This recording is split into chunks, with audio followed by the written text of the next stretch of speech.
Hello, folks. So here's a start of chapter 5.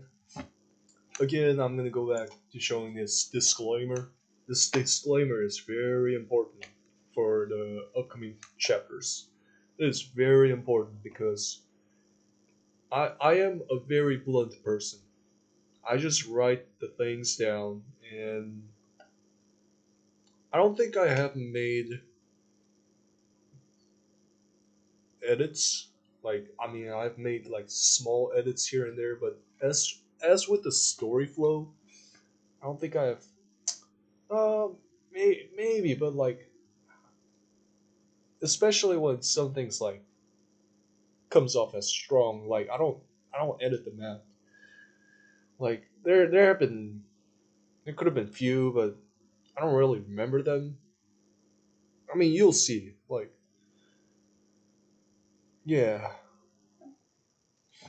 I mean, as for these my middle school friends, I still hang out with them. They're really cool, and and yeah, it's like we've been talking a lot more than when we were back in high school or even when I was during college. I guess I'm growing. I guess we're all of us are growing old, and as you age, like you know how the old men talk a lot. Like old folks, they talk a lot. If something strikes, like if the flow strikes, you know what I'm saying?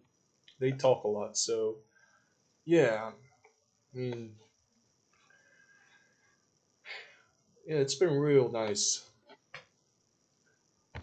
Yeah, and could see these pictures that they have drawn up in my Facebook post. Like it'll only be some that's gonna be up there. No, it's not gonna be a lot of those. Yeah, and I was really inspired, like the long lifespan of the Romanness.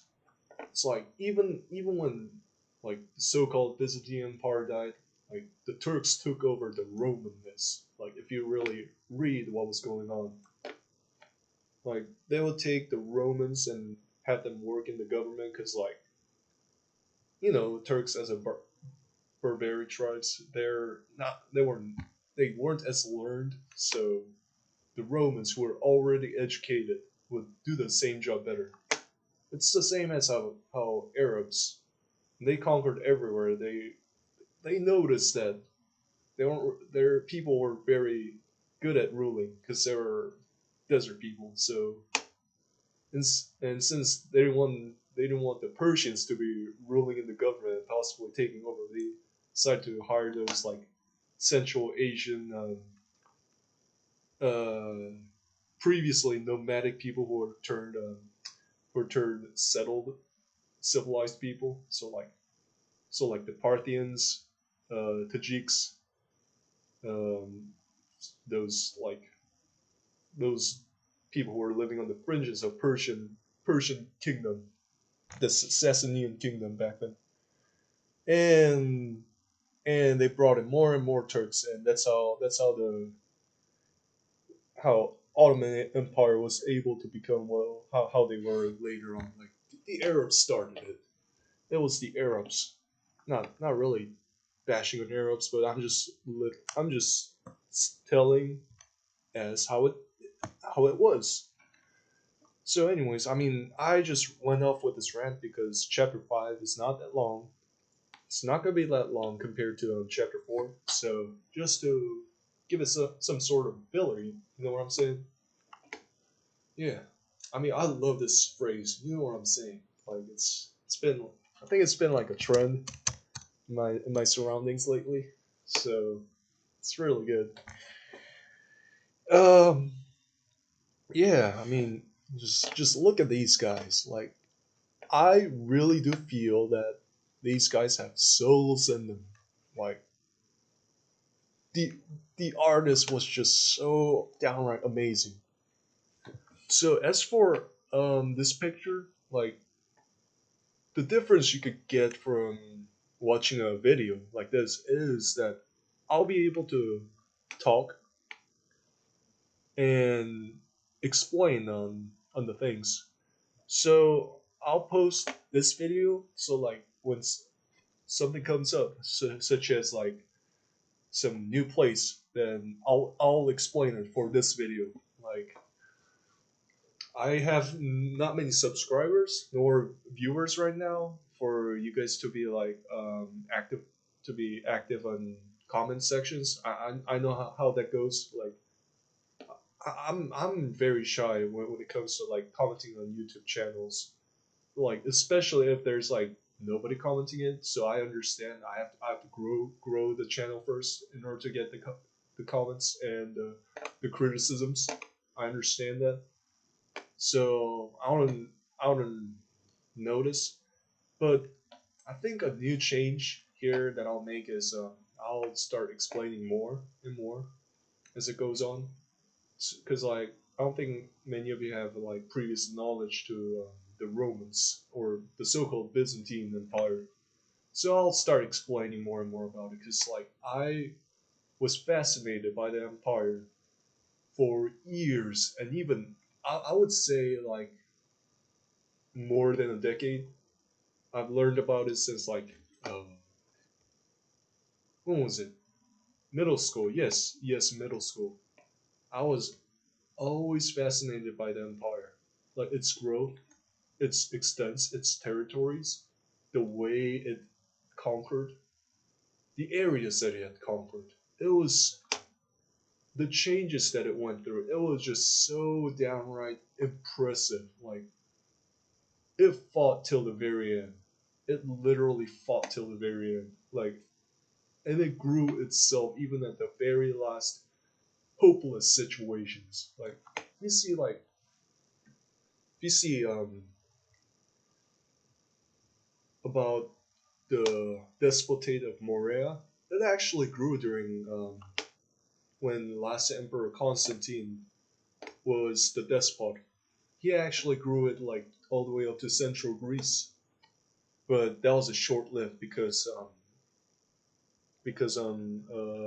Murad at that time the Turkish emperor or the Turkish sultan came over and just grabbed it back again from him. And a lot of people died in Morea because they broke down the Hexamilion wall. I mean, I won't.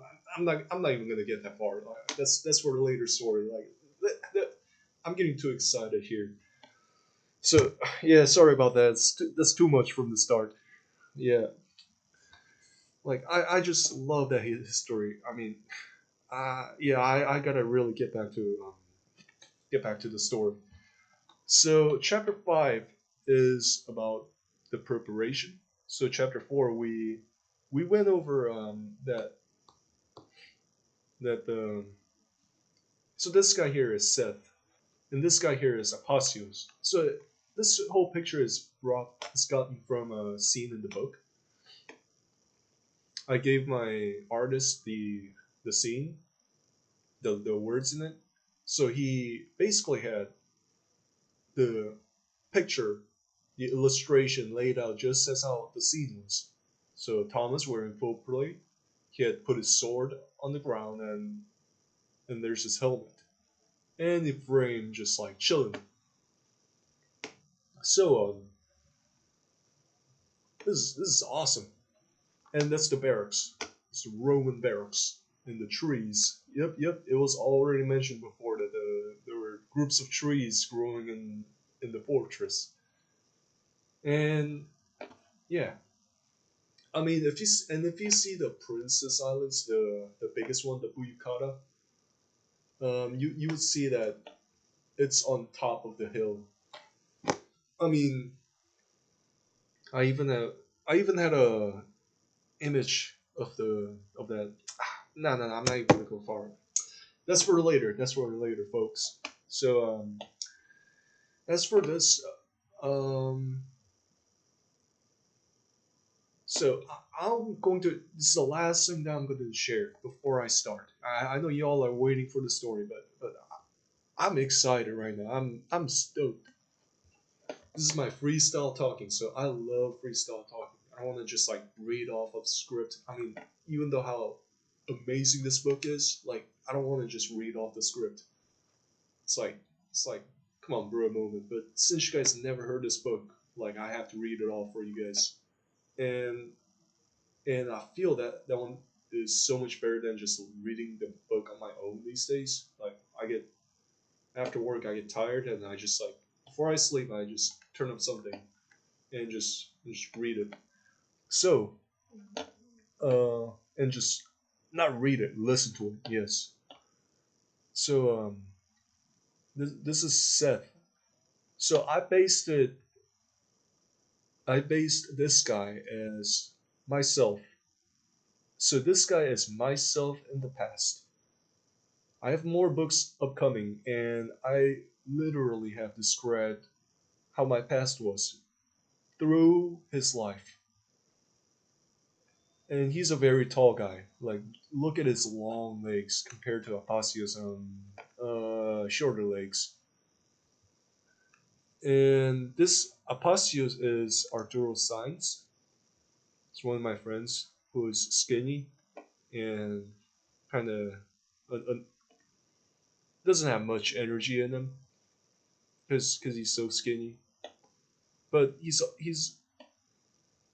also cheerful at times, and he makes those like random jokes that's funny, and and he's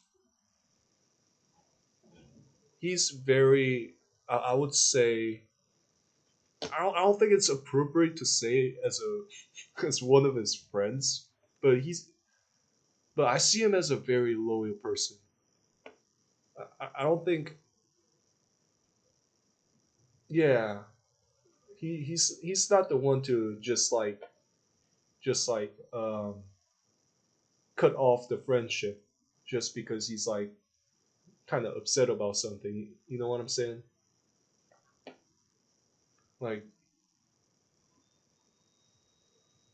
he doesn't really say that much, nor he has much energy to put into group. But he is a very solid individual.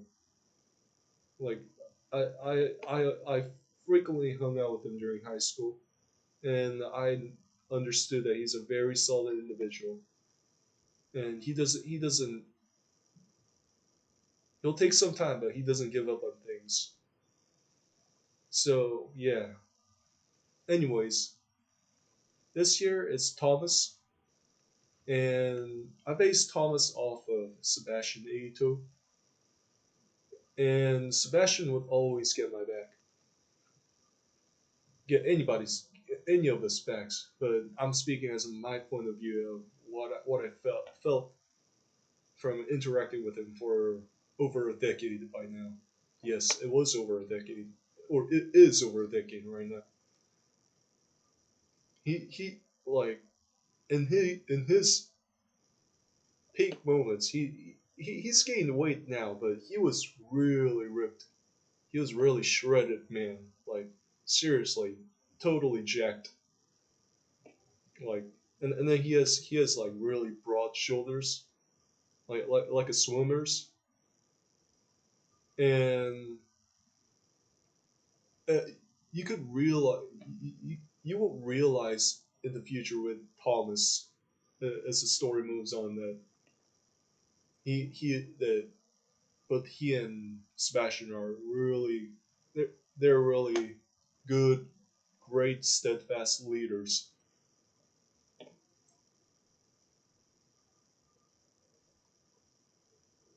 And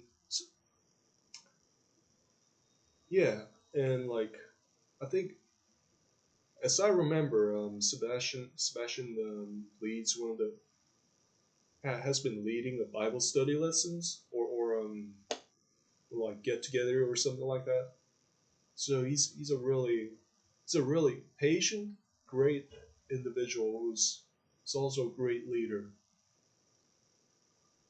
Like, he just has a leadership aura, and he always has other people's backs. Like, this guy is an iron soldier, just like Thomas in the book. Like, I have mad respect for both of them. even though Thomas is just a fictional character, like really. And Ephraim, I based it off of Jesse Casimiro, and and, and they're both very. They both have so much wisdom in their heads. So if you wouldn't see it right now as what we frame, but as the book goes on, like he'll you understand that this guy has so much wisdom in his head. It's like got long hair right now. I don't think Jesse ever had long hair, but this is how the book came out to be. Because like I asked um, my artist to give him a long wavy hair, so this is kind of how it is. So anyways, like Ephraim and Jesse both, they have really great ability to influence other people with their words, and they're also very caring about other people's other people's needs and how they feel and how to improve the cohesiveness of the group. So like both Ephraim and Thomas, they're like-minded individual. Like they have different traits, but still like their goals and their plans and their way of their way of leading their group is pretty much like is roughly the same. It's just that they act differently. They react differently to the situations. But Jesse also is a very caring individual who would oftentimes give you rides with with no cost and stuff. I mean, I still haven't. I still think I'm a very calculation person, so like have all of that in my head. Like I still calculate more and more, and I still find ways to try to like pay back all the gracious acts that he has done to me in the past. And yeah, like he has given me multiple rides in the past, like when I did not have any car, and even the times when I was not at a good terms with him, he like I I I later came back and asked that like that I was really sorry about it, and I asked like how he is and stuff, and he still forgave me for it. So and I still try my best to like really really not live like how I lived in the past. Like thanks to him, he makes me learn more and more and reflect more and more about myself. Like he has a um, he has a aura within and outside of him that really makes the other individual to think and to reflect upon himself and like decide on like how to do things. You know what I'm saying? Like yeah, so all these three friends that in the past and now, like I really learned a lot from them and still continue to do so. Yeah, and the ideas that were like, it just came.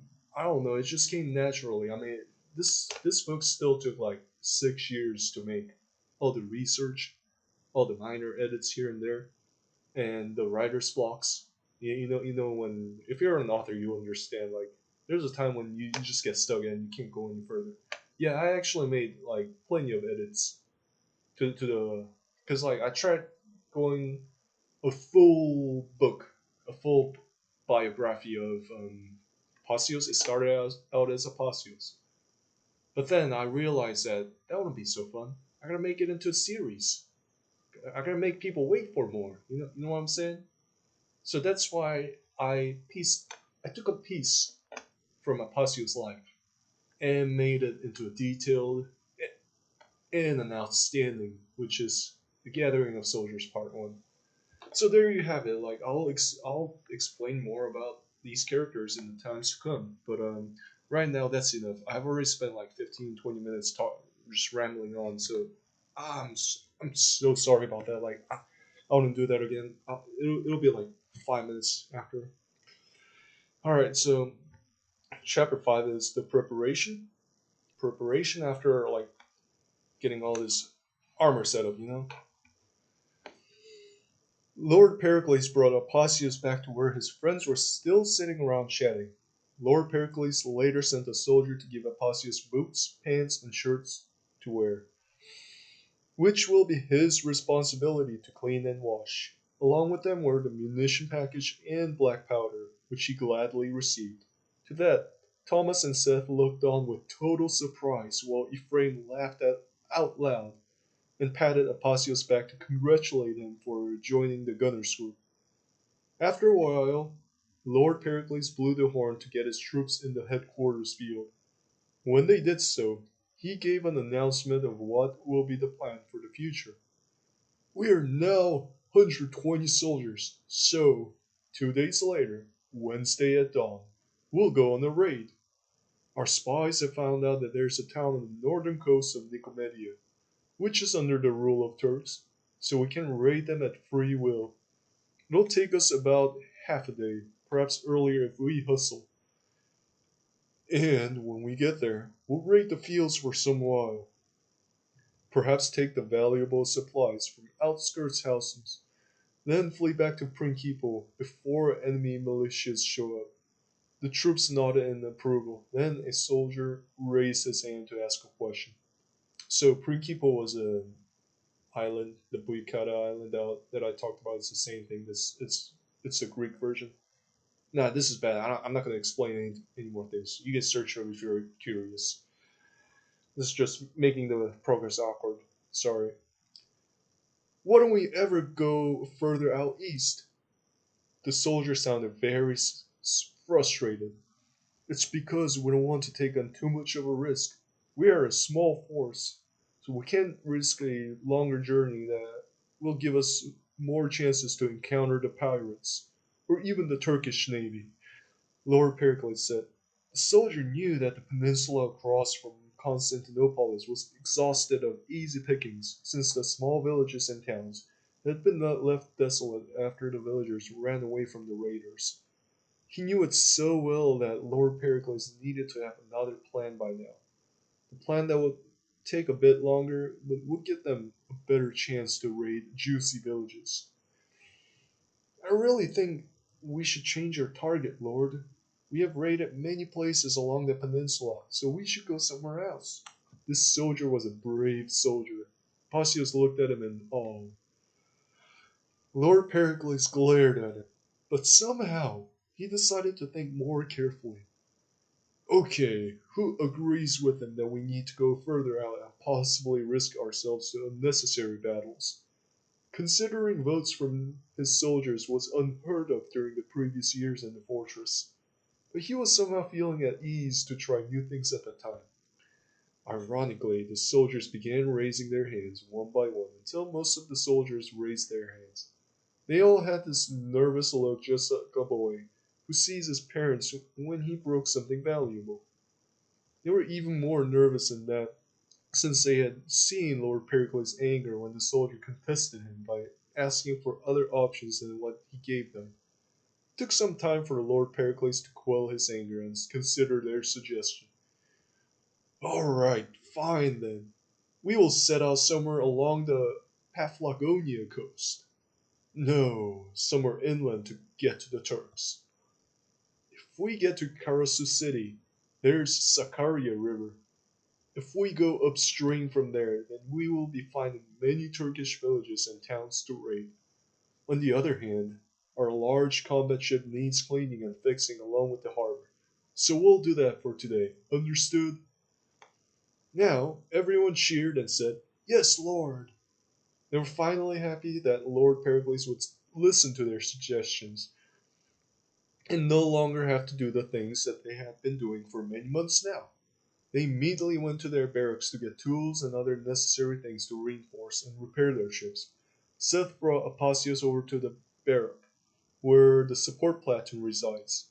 Inside a large room there were four bunk beds, and some closets for soldiers to use. A bottom bed in the far corner was empty, and Seth told them that that will be his to use. There were fellow soldiers moving about, taking tools out of their bags. Aposios glanced back and he saw a fireplace, around which were some half-eaten bread, dried fish, and blocks of cheese. Aposios pointed at his bed. Why didn't anyone take that bottom bed? He couldn't understand why anyone would leave out a comfortable spot and instead choose the top one.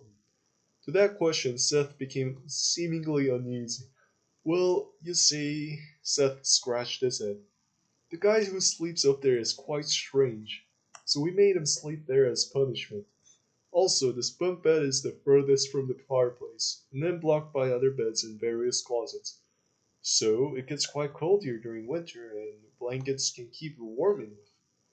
Pusius grimaced. We can't move it closer? No, moving it is against the regulations. That's how we could have maximized an efficient use over this area for 8 people. Seth started walking to his bed to prepare for the upcoming task. Pusius shrugged his shoulders. Well, I guess I can't complain because I'm the last one here. In order to meet other soldiers' pace, Apicius quickly put down his belongings and followed them out.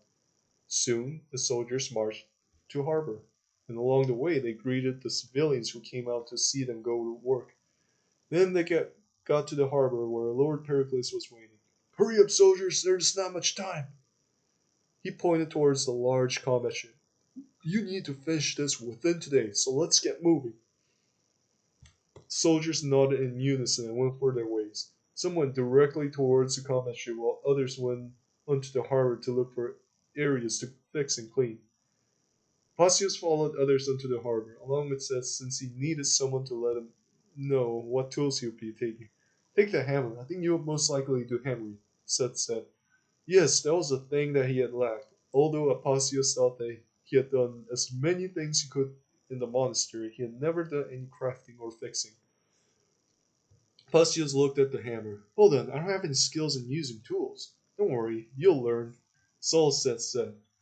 And he walked along the harbor in haste. With a lost look, Apasius just held his hammer and he followed Seth. Without a doubt, the other soldiers knew how to do everything that's required to live. No one helped them. They were self-sufficient, perhaps even able to live in the distant wilderness. It was only in the past couple years that Lord Pericles went back to doing fast cash raids because that gave him leisure time to maintain the fortress. The quick raiding bases ran out since the people had evacuated from many of the vulnerable areas, leaving the soldiers no choice but to attack less and less vulnerable ones. He supervised his soldiers while thinking about this, and he knew that the quick raiding times are over now, since the mood of his troops had already changed a long time ago. He sighed as he looked at them, out of pity that they are very forgettable. The young ones don't know the terror of the war. Fighting against professional troops are much different than raiding. They haven't faced any professional troops for years now, so their experiences must have diminished. That's why they were so merry, enjoying everything that they were doing. Suddenly, something caught Lord Pericles' attention, and he immediately turned to look at it. Hey, you! Who, who do you think you are, resting like that? Lord Pericles shouted at a soldier who was caught not doing his task. The soldier flinched and shot. I was tired, my lord. Lord Pericles slowly approached the soldier. Everyone's tired. Don't you have respect for your fellow soldiers? He stopped approaching and pointed at the ground. Now give me 20 push-ups, then get back to sweeping. But you are resting too, the soldier said in a very quiet voice that only Lord Pericles could hear. Lord Pericles resumed walking and stood at close distance from the soldier. I'm resting? He stared down at the soldier. Did you just say that I'm resting? If I was resting, then I wouldn't have caught you resting. Do you have any idea how hard this job is? supervising all these smelly people hustling around the ship. He pointed at other soldiers. The soldier held his ground. No, my lord. Can you please explain? He came closer to Lord Pericles in confidence. Lord Pericles clapped his hands just once in surprise. Oh, I see the order breaking apart here right now. I wonder what the cause is. Anyways, this job is very hard. I have to keep watching all of you working. I have to be fair to everyone. So if someone rests, I have to punish them for the sake of others. So they could be fair. He chuckled. From time to time, I perform reasonable discretion, and I was going to have discretion on you, but not anymore. I'll give you something else. He stopped talking for a while to stare down at the soldier. When the soldier was resilient and staring back, he understood something and nodded. If you want to do my job because you envy me so much, then why don't you take my place as the general of the ship and the harbor, supervising everyone, and I take your place as just simply sweeping the decks. Do you want that? Yes, my lord. The soldier had a look of delight on his face. All right, but the terms are that the working conditions on this ship and the harbor must remain the same. I won't expect to hear anyone complaining about anything regarding the lack of order. Understood? The soldier smiled in extreme happiness. Yes, lord. Then Lord Pericles looked around and brought a random soldier. Make sure that he does 20 push-ups for his punishment. I'll be focusing on sweeping and cleaning the lower decks, so it's up to you to make sure that he does it, okay? The soldier said yes, and all went to their respective positions. It was good for a while since not many soldiers found out about the recent change in leadership.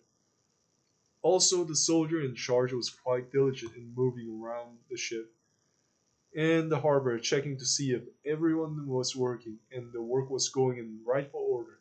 However, an amateur soldier without much leadership skills and knowledge in maintaining order was bound to get bored of supervising job and become slothful at his task, which soon led to him taking frequent rests. Well, that was a theoretical approach to this issue.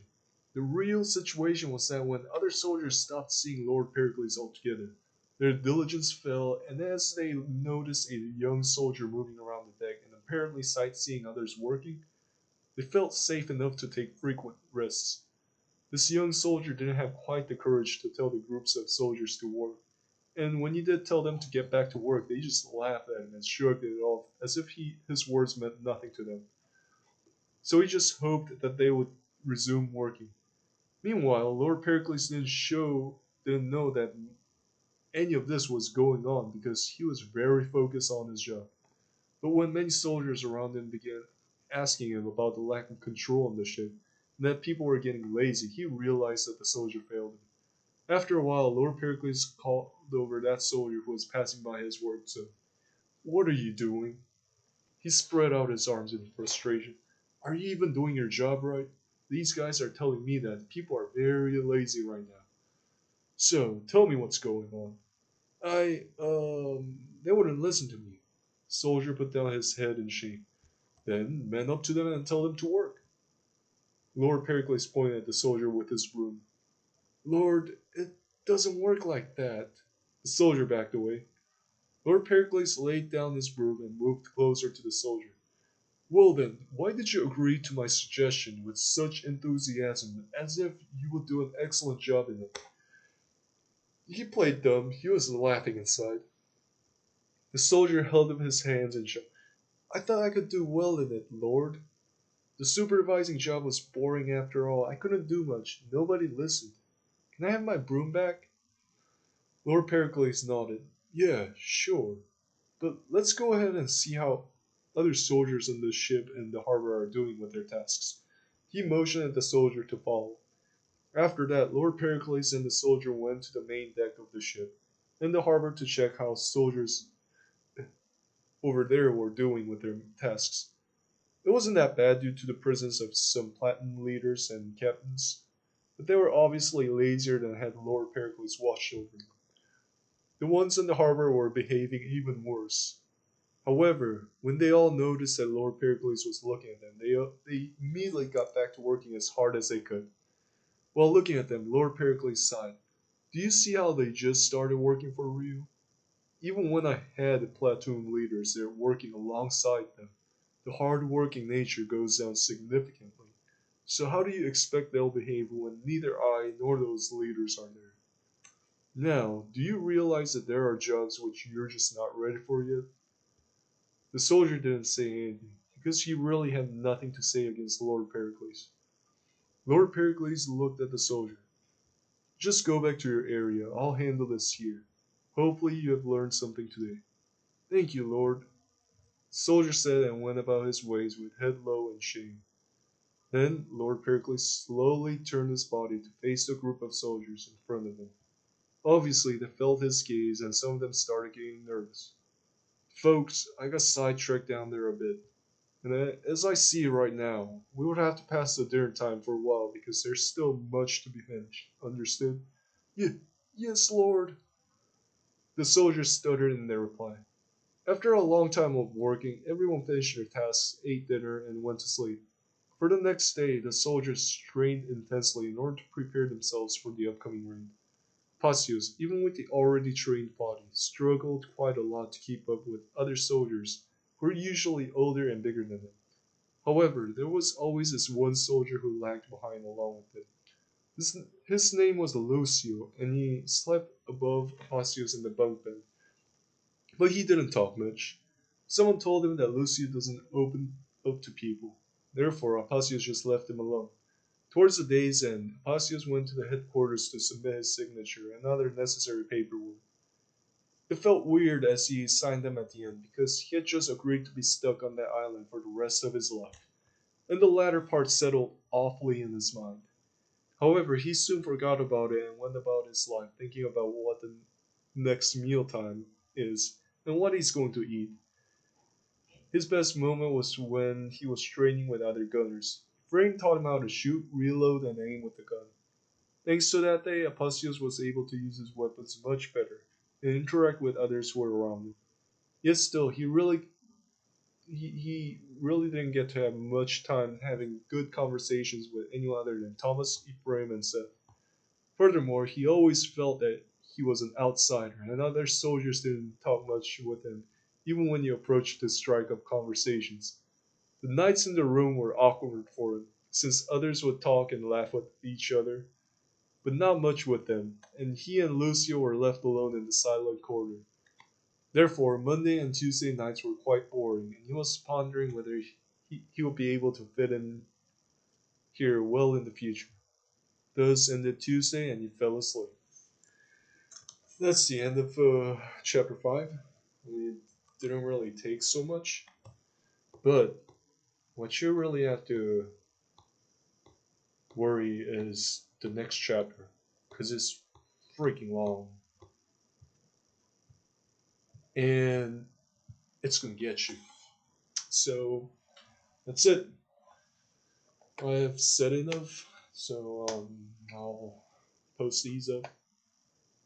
It's a free book and a free easy book. You can just like sleep it in your bed while listening. That's what I've done several times in the past, or numerous times. So, anyways, thanks for listening again. And I hope this channel really grows so I can do more with it and really get my money's worth because I've been scammed the left and right. I really didn't receive so much in royalties. So, thank you and see you.